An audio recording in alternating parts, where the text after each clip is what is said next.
Opera 2027, i funerali di Beethoven a Vienna. 20.000 persone hanno partecipato alla sepoltura di Ludwig van Beethoven. E intanto, come vi dicevo prima, come vi annunciavo durante la rassegna stampa, e come tutti i venerdì, io ho il piacere, e lo ringrazio, di avere con noi il professor Fabrizio Pezzani, che dovrebbe già essere in collegamento telefonico. Buongiorno professore, ciao Fabrizio. Buongiorno a te, buongiorno a tutti. Allora, su strumentipolitici.it è stato appena pubblicato il tuo ultimo articolo, dal quale prenderemo spunto, perché è quanto mai di attualità. Quanto mai di attualità perché non so se tu abbia già visto, parlo come il ministro Valditara usando i congiuntivi, non so se tu abbia già visto la prima pagina di Repubblica di questa mattina. Laddove c'è un ex vertice dell'attuale Unione Europea, se non sbaglio era stato il presidente del Consiglio dell'Unione Europea, Donald Tusk, l'attuale premier polacco, il quale in maniera molto molto esplicita, e Repubblica la riassume così in prima pagina, questa lunga conversazione con il premier polacco, già presidente del Consiglio europeo, Tusk: la guerra è alle porte. Punto. L'Europa è come alla vigilia del secondo conflitto mondiale. Punto. Dobbiamo prepararci. Punto. Bisogna spendere il più possibile per armarci. Punto.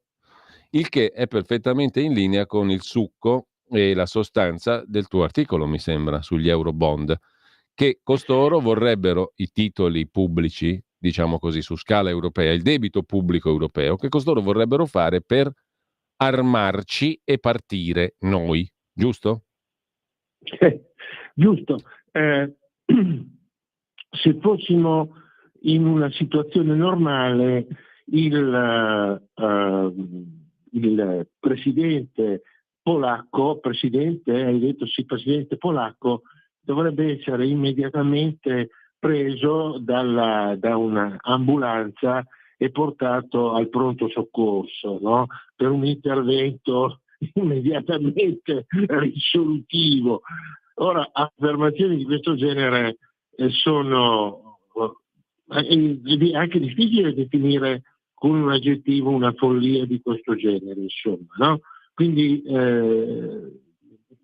alla guerra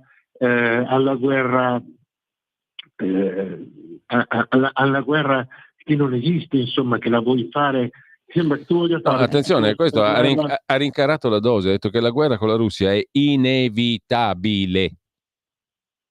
È inevitabile. Il problema non è la guerra, il problema è questa gente qua.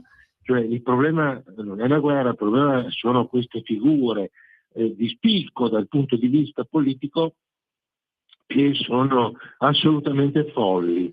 No, non trovo un altro aggettivo per definire queste espressioni, insomma, no? La Polonia è estremamente agguerrita da questo punto di vista, si sta armando, eccetera, ma è complessivamente questo coro di guerra, la guerra, insomma, no? Verrebbe da Quindi, dire, Fabrizio, perché tu scrivi all'inizio del tuo articolo che questa soluzione magica, no, degli Eurobond, facciamo tanto bel debito europeo in più, stavolta non su scala semplicemente nazionale, ma poi alla fine ci spiegherai tu cosa cambia, no? Perché nel tuo articolo tu affronti dettagliatamente questa questione. Verrebbe da dire che non solo per la guerra, ma a questo punto è meglio fare debito per la rivoluzione green, per la competitività, per quello che dice Draghi, 500 miliardi per 20 anni. Insomma, rispetto alla guerra e all'inevitabilità della guerra e al fare debito per andare in guerra, quasi quasi è meglio la rivoluzione green. Sto dicendo una fesseria naturalmente, perché non è che un sì, male, no, ma che un allora male minore diventa un bene. quello che il presidente polacco, quello che viene riportato sul giornale come espressione del presidente polacco è quando lui sottolinea è necessario indebitarci per fare la guerra. Ora, facciamo il punto su questo problema. Indebitarci, allora noi abbiamo, questa è già una follia, perché noi partiamo da un debito nostro di 1.800 e passa miliardi, non di meno, un po' di meno la Francia, ma anche la Germania che sta andando male, la Grecia, la Spagna, Quindi tutti i paesi dell'Eurozona sono paesi, tra virgolette, indebitati, d'accordo?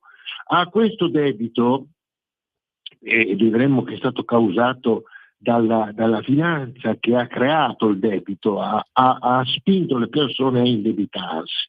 Che cosa è successo? Che accanto a questo debito ci sono le istanze proposte da sempre, è difficile non usare un aggettivo come folle, no? Come la folle proposta della Unione Europea della rivoluzione green. La rivoluzione green, e come l'hanno proposta loro in sede europea, è quella sostanzialmente di mettere in ginocchio i cittadini proprietari di una casa, la quale deve essere portata in condizioni di neutralità termica, usiamo questo termine, no? Quindi gli infissi dovrebbero essere cambiati, le finestre dovrebbero essere cambiate con i doppi vetri, bisognerebbe fare il cappotto alla casa, eccetera, eccetera. Ora, qui stiamo parlando di interventi radicali e costosi in un paese dove gran parte di queste case hanno storie antiche e quindi sono state costruite in tempi antichi, quindi fare una cosa di questo genere va bene se uno ha una tenda, vabbè, allora c'ha la tenda e con la tenda risolvi il problema, insomma, no? O le case della Mongolia, che sono delle capanne, no? Ma qui siamo di fronte a questo problema. Quindi mi meraviglia che nessuno sollevi il problema che a fronte di una situazione già debitoria di per sé se ne inneschi una seconda ondata. La terza ondata, la seconda ondata è quella di Draghi, il quale dice per superare la competitività, per recuperare la competitività dei paesi dell'Europa sono necessari 500 miliardi per 20 anni, il che vuol dire una bella cifra, insomma, no? Ma e dove li raccogli i 500 miliardi? A parte il fatto che le imprese italiane hanno recuperato moltissimo e quindi stanno andando meglio delle altre imprese, sia francesi che tedeschi, insomma, no? E hanno recuperato competitività. Quindi anche in questo caso bisognerebbe rivolgersi al mercato e chiedere ai cittadini quello che gli è rimasto in tasca per la competitività dell'Unione Europea. Infine c'è la guerra, quindi bisogna indebitarsi per la guerra. Allora, ecco, fammi fare una battuta, Fabrizio. Tu scrivi nel tuo articolo, anzi citi Shakespeare, La Tempesta, no? Siamo fatti della stessa sostanza con cui sono fatti i sogni, che qua però cominciano a diventare incubi e neanche tanto onirici, ma realistici. Sì, questi sono delle emerite follie, insomma, no? Perché io non riesco a capire come non ci si possa indignare per una cosa di questo genere. Queste sono persone fuori dal mondo, no? Sono fuori dal mondo, perché il mondo non è quello descritto da loro. Quindi Poi mi dovrebbero anche spiegare per quale motivo, diciamo, tutti questi istinti guerrafondai vengono fuori da una certa sinistra vicina ai poteri che contano, no? Perché è una mentalità diffusa dal PD ai Tusk alle istituzioni europee, cioè tutto quello che non è destra, diciamo, è molto più bellicoso di quello che invece era la destra storica. E questo è una curiosità, diciamo, politica che ha un suo significato. Non capisco perché questi qui, vicini alla finanza, vicini a tutti gli slogan del woke, del correttismo politico, del progressismo, gli piace così tanto la guerra. Da D'Alema in avanti, facciamo il caso domestico nostro, no? Cossiga disse dobbiamo mettere su un comunista per fare la guerra e ha messo lì D'Alema, il quale si è fatto bello di chissà che cosa, però è stato Cossiga a metterlo lì a fare il Presidente del Consiglio per fare la guerra in Serbia. Primo bombardamento dopo la Seconda Guerra Mondiale in Europa. Esattamente, nel Kosovo, in compagnia della cancelliera Madeleine Albright, che era quella che disse, di fronte a tanti bambini morti, eccetera, ma insomma sono danni collaterali, come avevamo già detto, insomma, no? Quindi quello che sorprende è, e tu sei più attento di me su queste cose, sui giornali, non esiste, sembra che non esista qualcuno che abbia il coraggio di dire smettiamola con queste idee che continuano, pervasive, e sono idee assolutamente non condivisibili, no? E quindi sia l'economia green, la competitività. Noi siamo in una situazione in cui la rivoluzione finanziaria, come è stata a partire dal 71, ha creato prevalentemente il debito. Questa è la realtà. Quindi e attenzione, tu scrivi il debito nostro non è come quello del Giappone o della Cina. O della Cina. La Cina e il Giappone hanno un debito molto alto, ma sono debiti interamente in mano a loro, per cui non esiste una parte del loro debito sul mercato finanziario, per cui non è possibile fare le speculazioni come sono state fatte sul nostro debito in vari momenti, di gente che ha in mano una parte del nostro debito e lo attacca facendo. Perché tu dici, professore, poi ti lascio subito la parola, se facciamo debito noi, non la Cina, non il Giappone, che hanno questo debito nelle loro mani e possono gestirlo come gli pare a loro, se facciamo noi ci gettiamo nelle fauci del mostro della speculazione, cioè ci gettiamo in un ignoto che però abbiamo già conosciuto, quindi non è tanto ignoto. Facciamo una colossale fesseria in soldoni, giusto? È giusto, sì, perché l'abbiamo già sperimentato negli anni '80 con l'attacco inflattivo alla lira, l'abbiamo sperimentato agli inizi degli anni '90 quando siamo stati costretti a vendere i nostri tesori alle imprese straniere, l'abbiamo sperimentato nel 2008 con la crisi di Lehman Brothers, l'abbiamo sperimentato nel 2011 con l'attacco al paese da parte delle agenzie di rating e della finanza internazionale che ha fatto saltare un governo. L'abbiamo poi sperimentato negli anni successivi, per cui noi tutte le volte che ci trovavamo in una situazione di incertezza sui giornali veniva lamentato il rischio del rating, che cosa succederà, come se il destino fosse in mano a degli speculatori che usano queste manovre in modo del tutto destabilizzante. Ecco, tra l'altro, professore, mi permetto di interromperti solo per citare qualche passaggio del tuo articolo a beneficio di chi ci ascolta, perché tu scrivi in maniera molto chiara che emettere eurobond, cioè fare debito europeo oggi, è estremamente pericoloso, intanto appunto perché si entra in un mercato deregolamentato in mano alla speculazione finanziaria. Poi perché ci sono diversità enormi anche tra gli stessi soci, i diversi paesi dell'Unione Europea, no? Ciascuno dei quali ragiona per sé, non c'è unità politica. E quindi gli eurobond rischiano di diventare macelleria sociale, cioè di aggravare le disparità già esistenti e di essere estremamente pericolosi, giusto appunto, no? Sì, facciamo un esempio, no? Sarebbe come se un gruppo di famiglie, d'accordo? Che sono in contrasto fra di loro, che si fanno lotte. Tutte queste famiglie sono a vario titolo indebitate, d'accordo? E è possibile che queste famiglie in questa situazione di conflitto fra di loro, tutte indebitate in modo diverso, ma tutte indebitate, si mettano assieme per decidere di fare un debito comune? Ma evidentemente no, perché c'è quello che è più indebitato, quello che è meno indebitato.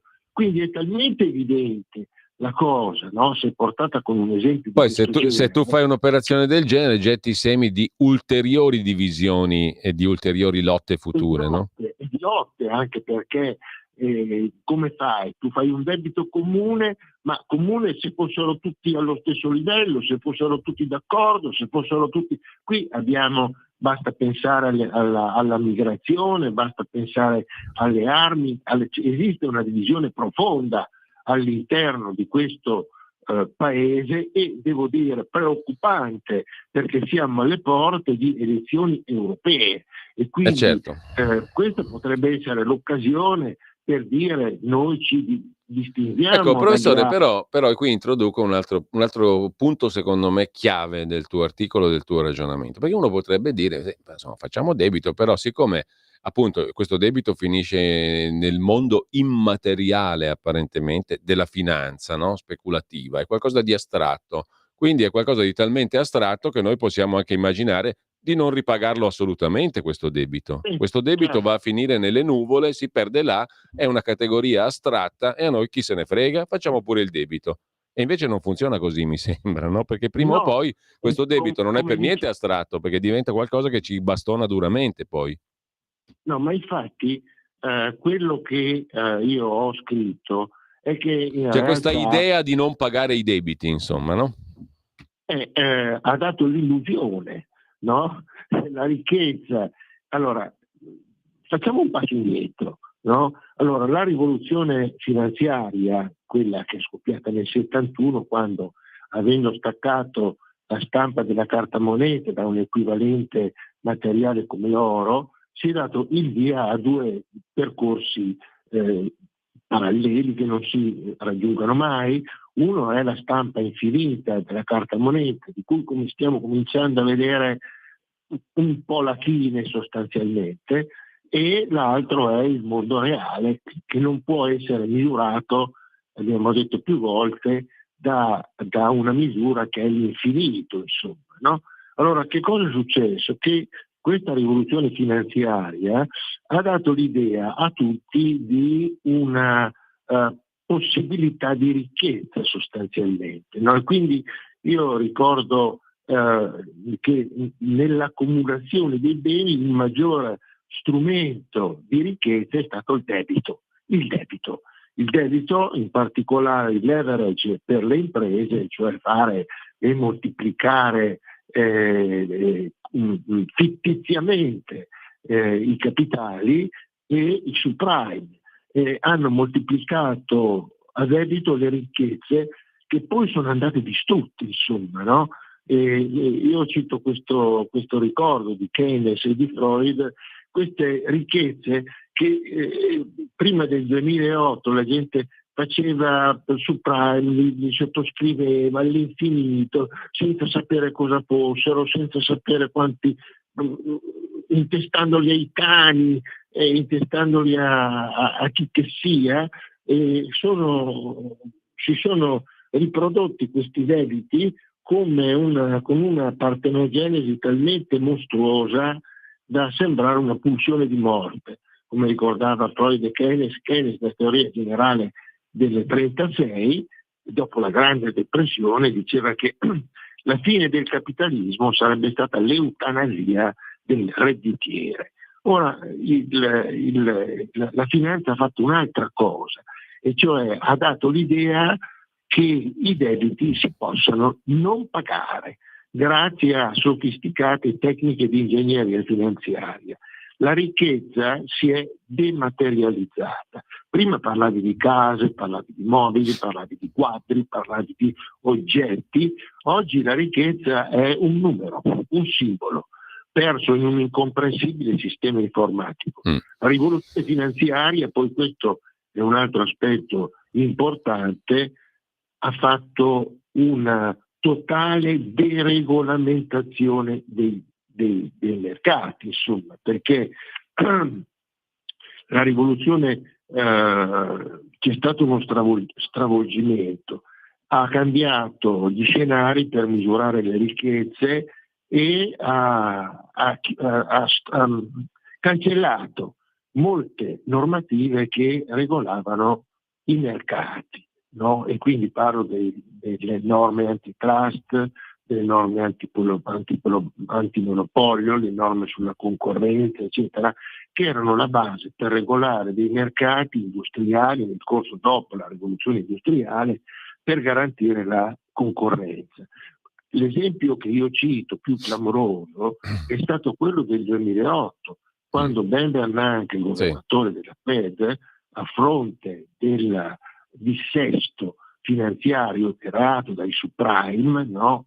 Creati e seguiti da tutti come se fossero, io la chiamo la sindrome di eremita, insomma, no? Dove tu pensi che tutto quello che tocchi diventa oro, poi dopo non hai nulla da mangiare e muori di fame, insomma.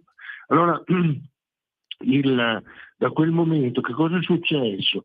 Che per salvare le 5 banche più grandi e più indebitate, con la scusa che erano troppo garanti per fallire, Bernanke per primo ha fatto l'operazione di aiutare queste 5 banche indebitando il pubblico, cioè usando soldi pubblici. E ti parlo di almeno 10.000 miliardi. Almeno 10.000 miliardi sono stati messi a carico del pubblico.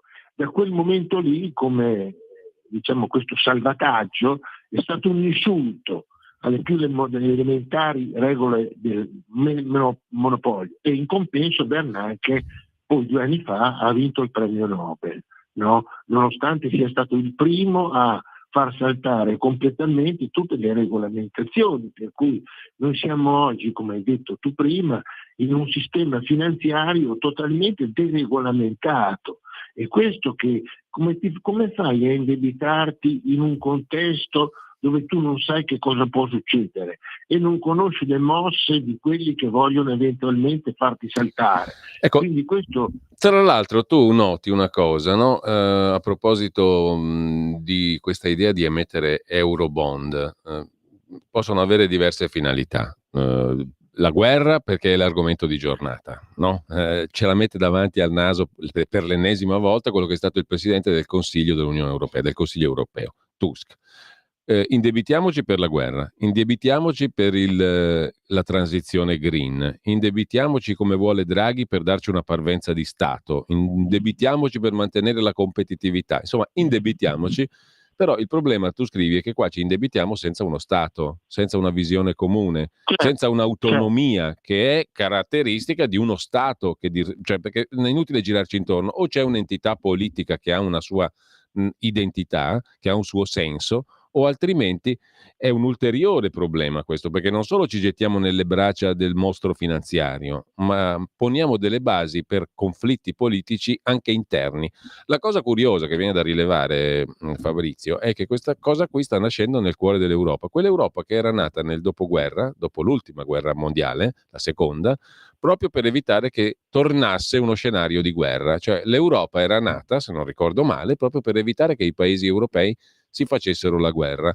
Adesso sembra consolidarsi e rinascere e prendere una parvenza di forma di Stato nel nome della guerra, no? La guerra ad altri, ma che diventa poi una guerra anche all'interno dell'Europa, perché questo meccanismo è facilissimamente prevedibile che possa portare a ulteriori lotte, come dicevamo prima, fra gli stessi paesi europei, perché prima o poi questa costruzione così folle, così sbilenca, va a terra, e se va a terra poi ci saranno i regolamenti di conti peggiori di quelli di oggi. Ma infatti quello che colpisce in questa situazione è che questa gradazione di debiti che noi vediamo venirci incontro si aggiungono a un debito già esistente molto elevato. Quindi se noi non avessimo debito potremmo anche ipotizzare di indebitarci di più. Ma qui abbiamo un problema del debito, cioè io leggevo ieri che il ministro Giorgetti ha il problema di coprire i super bonus e non si capisce di quanto hanno sfondato il tetto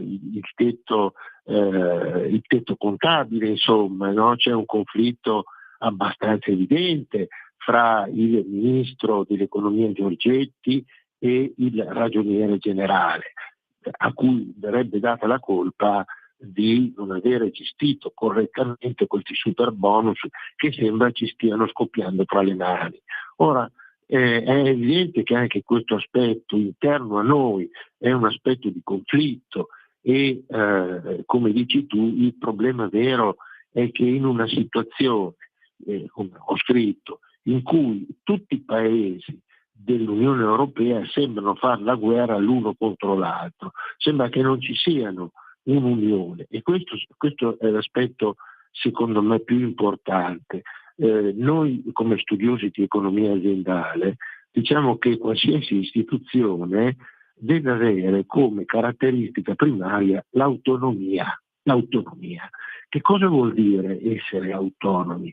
Essere autonomi vuol dire essere indipendenti dal punto di vista degli aiuti esterni, perché se tu diventi dipendente dagli aiuti esterni, tu non puoi più decidere in base alla tua libertà di decisione autonoma, ma sei costretto a subire le decisioni degli altri. Quindi è chiaro che questa situazione di indebitamento che ha colpito un po' tutti i paesi ci ha messo nella condizione di aver perso l'autonomia, che è, come diciamo nella nostra scienza economia aziendale, il requisito primario perché una istituzione, a partire dalla famiglia, è un elemento fondamentale per poter decidere in libertà. Se una famiglia è costretta a indebitarsi, no? Per risolvere i suoi problemi, è evidente che la famiglia non avrà più una sua autonomia decisionale,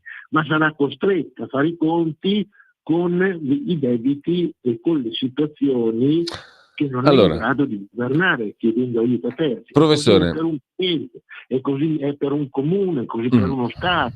Quando tu ti indebiti in modo non più governabile, è evidente che ti metti nelle mani di qualcuno che decide per te e tu sei costretto a seguire quello che vuole lui, quello che sta succedendo in Europa. Allora, professore, dobbiamo salutarci. Io rimando ascoltatrici e ascoltatori al sito strumentipolitici.it, l'articolo del professor Fabrizio Pezzani, gli Eurobond, le illusioni non finiscono mai.